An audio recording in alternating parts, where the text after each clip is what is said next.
The Golden Dome missile defense system is a very ambitious Outline new information about a missile defense system. President Trump has long wanted a missile defense system similar to Israel's Iron US President Dome. Donald Trump announced a plan to build a new missile defense program. Trump says the Golden Dome will be able to shoot down missiles and drones even if launched from space.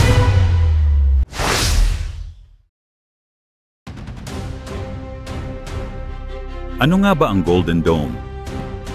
Meron ba itong kinalaman sa end times? Kamakailan lang ay naglabas ng pahayag ang presidente ng Amerika na si Donald Trump patungkol sa isang planong pagtatayo ng isang missile defense system. We have officially selected an architecture for this state-of-the-art system that will deploy next-generation technologies across the land, sea, and space, including space-based sensors and interceptors. Layunin ng system na ito na maprotektahan ang kabuuan ng States of America mula sa mga posibleng pag-atake ng mga kalabang bansa. To protect our homeland from the threat of foreign missile attack. Ngunit ano nga ba ang magiging epekto nito sa takbo ng mundo? Hindi natin maikakaila na kahit sabihin natin na wala namang direktang umaatake o bumobomba sa bansang Amerika, ay nakaabang pa rin ang banta ng posibleng pagsiklab o pagsisimula ng giyera. Dahil walang tigil ang mga karatig bansa sa pagpapalakas ng kani-kanilang sandatang nuklear. Kung kaya bilang paghahanda, iminungkahi ni President Trump sa naganap na joint address sa Congress ang paglulunsad ng nasabing defense system na nahahawig sa armas na ginagamit ng bansang Israel. Ang Iron Dome.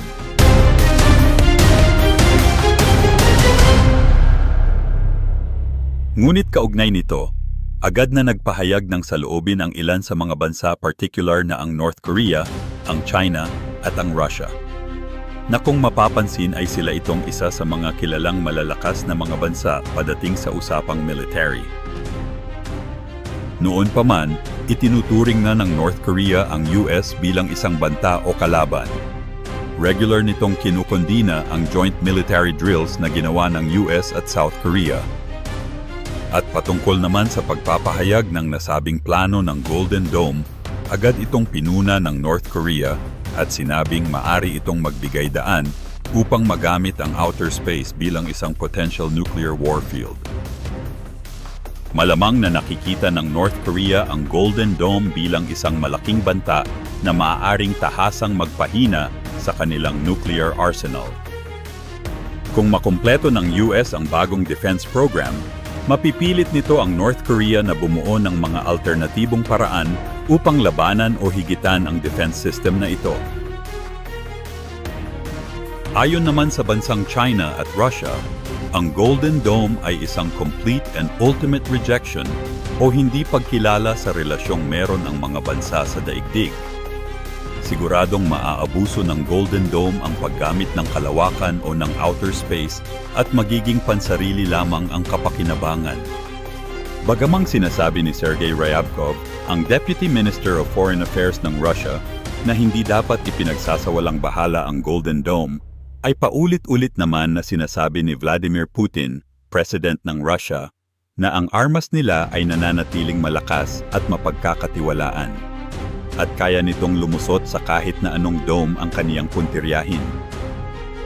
Na kung atin namang uunawain, ang pahayag na ito ay tila isang paghamon sa lakas at kakayahan ng Amerika. Ito ay pagpapakita na hindi natitinag ang Russia kung sakaling mangyari ang kinatatakutan. Kung ganoon nga, maari kaya na ito ang maging mitya ng isang napakalaking digmaan? Digmaang noon pa man ay parang nakadungaw na sa bintana at para bang anumang oras ay magsisimula ng wala man lamang babala. Kaya naman, hindi na nakakagulat kung bigla na nga lang itong sumiklab sa panahon natin ngayon at masaksihan ng ating henerasyon. Dahil ang totoo, hindi naman na natin ito mapipigilan. Maaring hindi ito ang maging dahilan, ngunit hindi natin maiiwasan ang katotohanan na mangyayari at mangyayari ang kaguluhang ito kahit na ano paman ang maging mitya.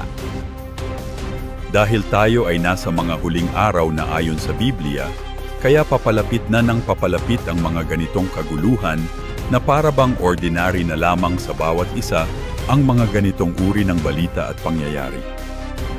Sabi sa aklat ng Mateo 24, sa mga huling araw, makaririnig kayo ng mga labanan at makakabalita ng mga digmaan sa iba't ibang dako. Ngunit huwag kayong mabahala dahil talagang mangyayari ang mga iyon, bagaman at hindi pa iyon ang katapusan ng mundo. Maglalaban-laban ang mga bansa laban sa bansa at gayon din ang kaharian laban sa kapwa kaharian. Magkakaroon ng tagutom at lilindol sa maraming lugar. Ang lahat ng mga ito'y pasimula pa lamang ng mga paghihirap na tulad sa isang babaeng nanganganak. Kung ating iisipin, lubhang nakakatakot ang hinaharap ng ating mundo. Dahil kahit saan ka mang panig ng daigdig naroroon, hindi mo gugustuhing maranasan ang kaganapang ito na kapag naganap na nga, ay tiyak na ikapapahamak mo o ikasasawi ng buhay mo. Maaring mahirap paniwalaan, pero hindi natin ito dapat ikabahala. Gaya nga ng kasabihan, habang may buhay, may pag-asa.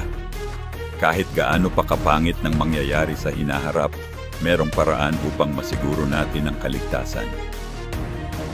Si Jesus na nagbigay ng propesiyang ito 2,000 years ago, ay siya ring naglaan ng kaparaanan upang maligtas sa bagsik na dulot ng ganitong pangyayari.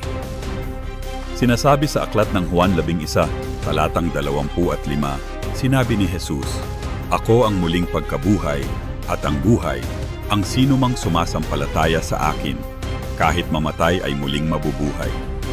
Ibig sabihin lamang, kung mananampalataya ka sa Panginoong Jesus, magkakaroon ka ng walang hanggang buhay kapiling niya kapag natapos na ang buhay mo dito sa daigdig. Dahil ang katotohanan, mayroong walang hanggang buhay na naghihintay sa bawat isa pagkatapos ng buhay natin ngayon. Desisyon mo nga lamang kung saan mo ito gugugulin, sa walang hanggang kaparusahan ba o sa walang hanggang kaluwalhatian kapiling ng Diyos. Sa madaling salita, kahit makaiwas ka sa napipintong digmaan o makaligtas sa mga sakunang paparating, iisa pa rin ang kahahantungan nating mga tao. Isusulit at isusulit pa rin natin ang buhay natin sa may kapal. Ito ang dahilan kung bakit hindi natin dapat katakutan ang anumang mangyayari sa ating sa hinaharap, dahil kay Kristo Jesus, meron tayong seguridad. Kaibigan, kung nakarating ka sa huling bahagi ng video na ito, mangyaring paki-like naman at subscribe sa ating channel. Salamat at pagpalain tayo ng Panginoong Diyos.